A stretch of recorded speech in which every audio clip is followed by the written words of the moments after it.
warahmatullahi wabarakatuh. Di sini saya dan kelompok saya, yaitu kelompok 3, akan menjelaskan mengenai APBN dan juga APBD. Sebelumnya perkenalkan, nama saya Kirana Kamelia, absen 15. Nama saya Muhammad Akbar, nomor absen 21. Kenalkan, nama saya Muhammad Adiansyah, absen 17. Kenalkan, nama saya Isyana Bila, nomor absen 12. Perkenalkan, nama saya Zafir Aditya Utama, absen 14. Pengertian dari APBN. APBN ini merupakan singkatan dari Anggaran Pendapatan dan Belanja Negara. Perhatikan kata kuncinya di sini, pendapatan dan juga belanja negara. Jadi, APBN ini berkaitan dengan pendapatan atau penerimaan negara dan juga belanja atau pengeluaran negara.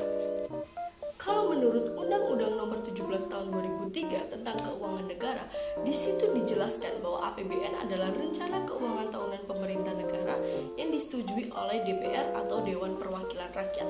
Jadi, di sini APBN ini merupakan rencana keuangan negara yang disetujui oleh DPR. APBN ini terdiri dari anggaran pendapatan, anggaran belanja, dan juga anggaran pembiayaan.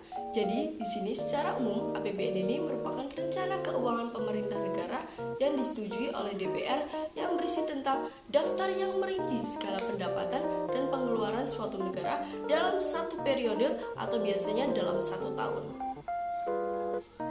Selanjutnya di sini ada fungsi dari APBN. APBN memiliki beberapa fungsi. Yang pertama, di sini ada fungsi alokasi. Fungsi alokasi bertujuan untuk membagi proporsi anggaran dalam melakukan pengalokasian, pembangunan, dan pemerataan. Jadi fungsi alokasi di sini pemerintah itu membagi pendapatan yang diterima ke pos-pos pengeluaran yang telah ditetapkan dalam APBN.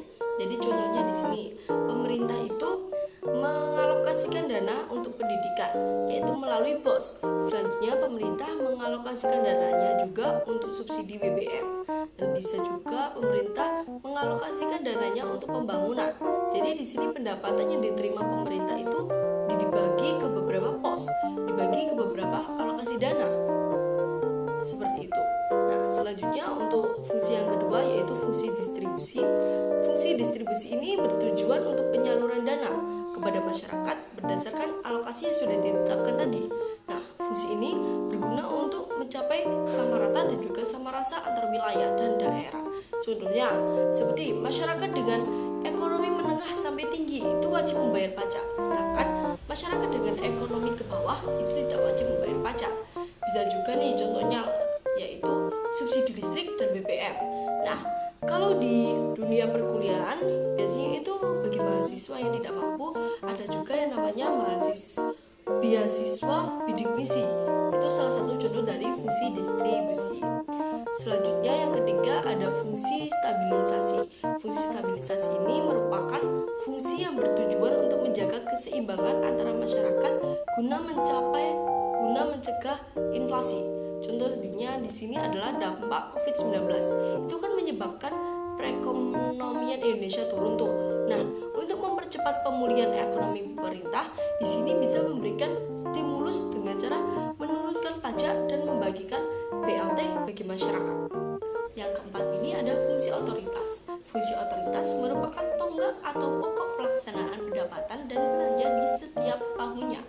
Dan yang kelima ada fungsi perencanaan. Fungsi perencanaan itu merupakan perencanaan APBN yang berfungsi untuk mengalokasikan sumber daya sesuai dengan APBN yang sudah direncanakan setiap tahunnya. Dan yang keenam adalah fungsi regulasi. Itu adalah fungsi untuk mendorong kebutuhan ekonomi negara dan bertujuan untuk meningkatkan kemakmuran rakyat. Selanjutnya di sini ada tujuan dari APBN.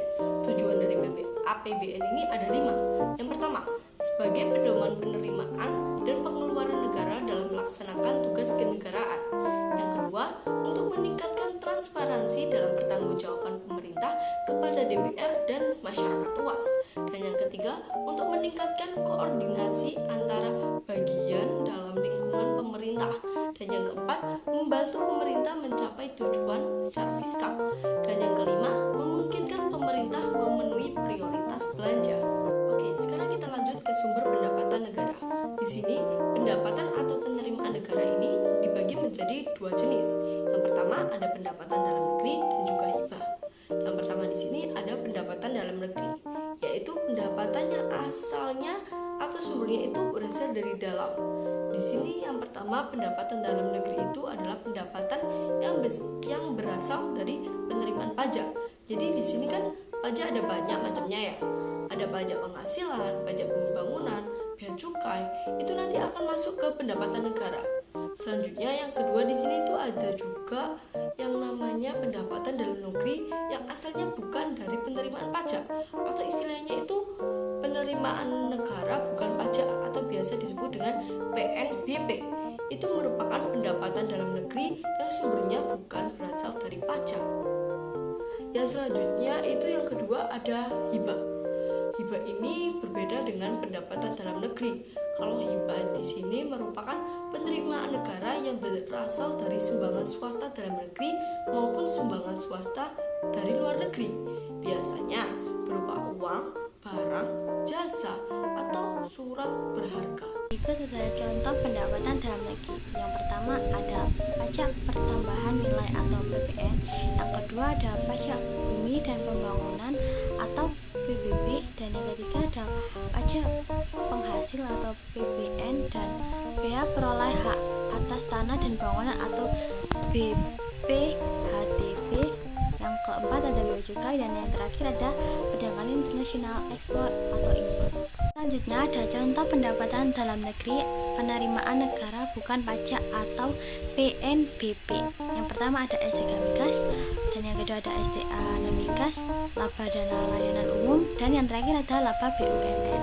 Berikut adalah jenis pengeluaran negara. Yang pertama ada belanja pemerintah pusat, yaitu pengeluaran rutin dan pengeluaran pembangunan. Yang kedua ada belanja pemerintah daerah, yaitu dana perimbangan dan dana otonomi khusus dan penyeimbang. Jenis pengeluaran negara belanja pemerintah pusat, ada pengeluaran rutin, yaitu pengeluaran untuk kegiatan rutin yang sifatnya permanen atau terus-menerus seperti gaji PNS, belanja barang, subsidi, dan cicilan hutang. Yang kedua ada pengeluaran pembangunan, yaitu pengeluaran yang sifatnya tidak rutin setiap tahun. Contohnya proyek jalan tol dan pembangunan rupiah. Berikutnya ada jenis pengeluaran negara, yaitu dana perimbang dan dana otonomi khusus dan penyeimbang. Dana perimbang adalah dana pengeluaran pemerintah pusat yang disesuaikan dengan kebutuhan, yaitu dana bagi hasil, dana alokasi umum atau DAU, dana alokasi khusus atau DAK. Yang kedua ada dana otonomi khusus dan penyeimbang, yaitu dana yang dialokasikan untuk membiayai pelaksanaan otonomi khusus suatu daerah. Contohnya pengalokasian untuk pembangunan di Provinsi Papua. Di slide pertama ini ada konsep APBN yang berjudul mekanisme penyusunan APBN yang terdiri dari 3 jenis. 1. Mekanisme penyusunan APBN. 2. Kebijakan anggaran APBN. 3. Pengaruh APBN terhadap perekonomian. Untuk slide kedua ini ada contohnya mekanisme penyusunan APBN yang berjudul anggaran pendapatan dan belanja negara. 1. Pengajuan dana organisasi OSIS atau eskul. 2. Disetujui ketua organisasi. 3. Disetujui pembina. 4. Disetujui kesiswaan. Kemudian disetujui kepala sekolah dan dana bisa digunakan. Dan ketiga ini ada mekanisme penyusunan APBN yang berjudul anggaran pendapatan dan belanja negara. Dari slide ke kiri ke kanan, oke. Pemerintah atau presiden menyimpan RAPBN dalam bentuk nota keuangan. Diajukan ke DPR. RAPBN dihidangkan bersama dengan presiden. Ditolak atau diterima, APBN tahun lalu dijalankan. APBN atau UU dijalankan. Diperkuat oleh keputusan presiden tentang pelaksanaan APBN. Di slide keempat ini ada penjelasan mekanisme penyusunan APBN berdasarkan bagian penyusunan APBN pada slide sebelumnya. APBN disusun dengan tahapan sebagai berikut. 1. Pemerintah menyusun rencana APBN dalam bentuk nota keuangan melalui rapat dengan departemen atau lembaga teknis. 2. Pengajuan RAPBN oleh pemerintah kepada DPR.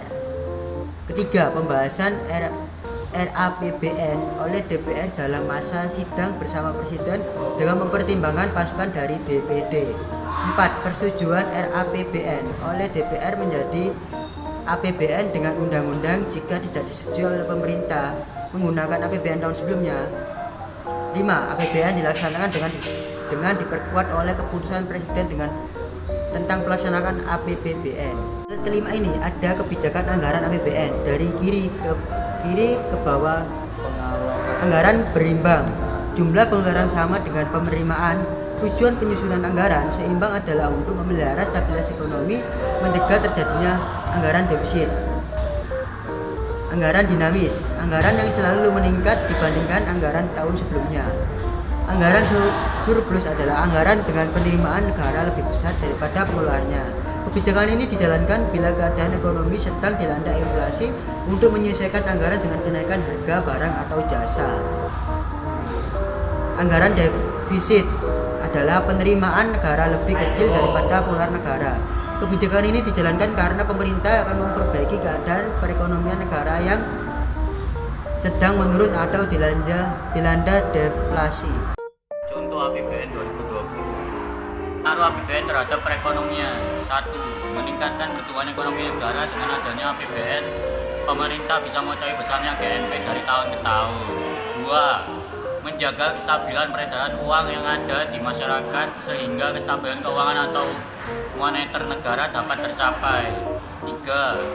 Mendorong investasi masyarakat sehingga dapat mengembangkan industri dalam negeri. 4. Memperluas lapangan kerja.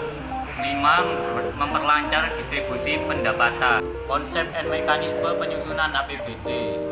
1. Pengertian APBD. 2. Fungsi dan tujuan APBD. 3. Sumber-sumber penerimaan daerah. 4. Jenis-jenis pengeluaran daerah. 5. Mekanisme penyusunan APBD. 6. Pengaruh APBD terhadap perekonomian. Pengertian APBD menurut UU nomor 17 tahun 2003 tentang keuangan negara, APBD adalah rencana keuangan pemerintahan daerah yang disetujui oleh Dewan Perwakilan Rakyat Daerah DPRD, terdiri dari anggaran pendapatan, anggaran belanja, dan anggaran pembiayaan. Secara umum APBD adalah rencana keuangan pemerintah daerah, provinsi atau kota kabupaten yang disetujui oleh DPRD yang berisi tentang daftar pendapatan dan pengeluaran suatu daerah dalam satu periode 1 tahun. Tujuan APBD disusun sebagai pedoman rencana kerja pemerintah daerah yang berisi penerimaan dan pengeluaran daerah dalam waktu 1 tahun. Anggaran untuk meningkatkan kemakmuran masyarakat. Dengan adanya APBD, maka tingkat pengeluaran, pemborosan, dan kesalahan dalam penggunaan dan daerah bisa dicegah. Beberapa tujuan lain dari APBD. 1. Meningkatkan transparansi dan pertanggungjawaban pemerintahan pada DPR dan masyarakat luas. 2. Meningkatkan koordinasi antar bagian dalam lingkungan pemerintah. 3. Membantu pemerintah mencapai tujuan fatal fisika. 4. Meningkatkan pemerintahan memasuki periode belanja. APBD ada 6 bagian. 1. Fungsi alokasi. Fungsi yang bertujuan untuk membagi proporsi anggaran dalam melakukan pengalokasian, pengembangan, dan pemerintahan. 2. Fungsi distribusi. Fungsi yang bertujuan untuk penyaluran dana kepada masyarakat berdasarkan alokasi yang sudah ditetapkan. 3. Fungsi stabilisasi. Fungsi yang bertujuan untuk menjaga kestabilan ekonomi guna mencegah inflasi. 4. Fungsi otoritas sebagai dasar pedoman pelaksanaan pendapatan dan belanja dalam setiap tahunnya. 5. Fungsi perencanaan berfungsi untuk mengalokasikan sumber daya sesuai dengan apa yang sudah direncanakan setiap tahunnya. 6. Fungsi regulasi untuk mengawasi pelaksanaan APBD dan sebagai tolak ukur keberhasilan pelaksanaan APBD. Lalu ada sumber pendapatan daerah yang ada 3 bagian. 1. Pendapatan asli daerah atau PAD. Itu ada 1. Pajak daerah, pajak kendaraan bermotor, pajak hiburan, pajak reklame. 2. Distribusi daerah. 3. Hasil badan usaha milik daerah BUMD dan pengelolaan kekayaan daerah. Yang kedua, dana perimbangan. 1. Bagi hasil pajak PPh dan PBB. 2. Bagi hasil bukan pajak sumber daya alam. 3. Dana alokasi umum atau DAU. 4. dana alokasi khusus DAK, pendidikan, kesehatan, infrastruktur perikanan. Lalu yang keempat ada 3, 1 pinjaman daerah, 2 hibah, 3 dana darurat. Jenis pengeluaran daerah ada 2 macam, belanja langsung dan belanja tidak langsung. Yang belanja langsung, belanja yang memiliki kaitan langsung dengan program kerja dan kegiatan daerah, yaitu 1 belanja pegawai, upah pegawai kontrak, pelatihan, kursus pegawai. 2 belanja barang dan jasa, perjalanan dinas, seragam PNS. 3 belanja modal infrastruktur daerah. Dan belanja tidak langsung, belanja tidak memiliki kaitan langsung dengan program kerja dan kegiatan. 1 belanja pegawai atau gaji PNS. 2 belanja bunga atau pembayaran utang. 3 belanja subsidi atau subsidi harga terjangkau. 4 belanja hibah atau transfer sos ke daerah lain. 5 belanja sosial atau bantuan untuk resiko sosial. 6 belanja bagi hasil atau bagi hasil daerah ke pusat. 7 bantuan keuangan atau untuk partai politik. Penyusunan APBD, anggaran pendapatan dan belanja daerah.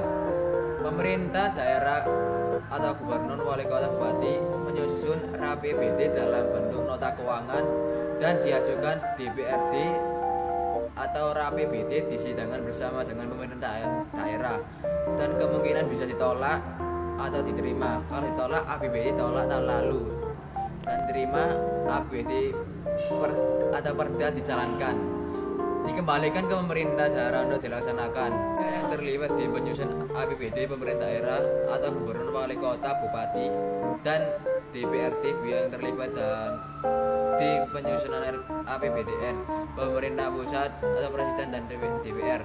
Terakhir, pengaruh APBD terhadap perekonomian. 1 meningkatkan pertumbuhan ekonomi masyarakat.